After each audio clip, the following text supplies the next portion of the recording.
Assalamualaikum warahmatullahi wabarakatuh. Saya Rahmat Hidayatullah dari kelas 11.5. Berikut penjelasan lengkap, jelas, dan mudah dipahami tentang dinamika konstitusi negara Indonesia dari waktu ke waktu. Konstitusi negara Indonesia dari waktu ke waktu. Konstitusi adalah hukum dasar yang menjadi pedoman penyelenggaraan negara.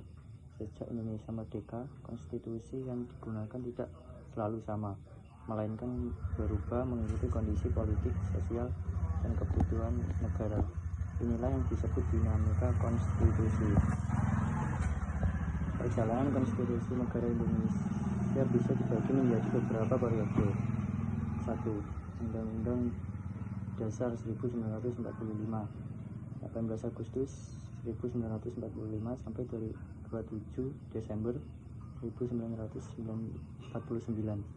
Konstitusi pertama yang digunakan setelah proklamasi kemerdekaan, bersifat sementara karena negara masih belum stabil. Indonesia menganut bentuk negara kesatuan dan sistem pemerintah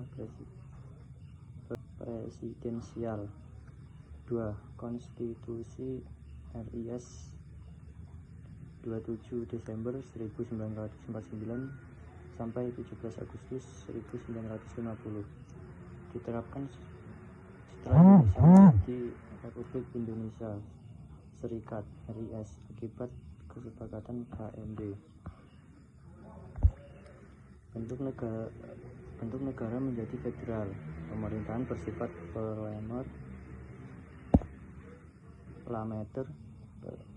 Perdana Menteri lebih berperan.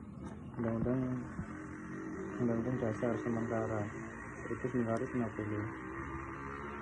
17 Agustus 1950 sampai 5 Juli 1959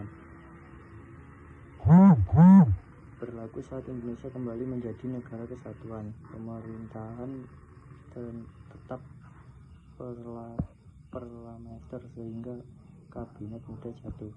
Masa ini disebut masa demokrasi liberal karena banyak pergantian kabinet. 4.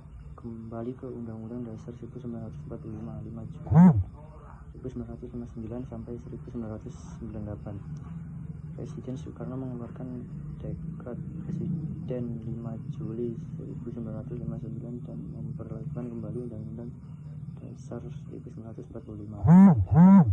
Tindakan ini tidak ada DPR hasil pemilu saat itu, sehingga kekuasaan lebih banyak di presiden. Berlangsung pada era demokrasi terpimpin dan dilanjutkan Orde Baru. 5. Undang-Undang Dasar Negara Republik Indonesia tahun 1945, 1999 sampai sekarang. Undang-Undang Dasar 1945 mengalami 4 kali amandemen, 1999 sampai 2002. Perubahan sangat besar, meliputi presiden dan wakil presiden dipilih langsung rakyat.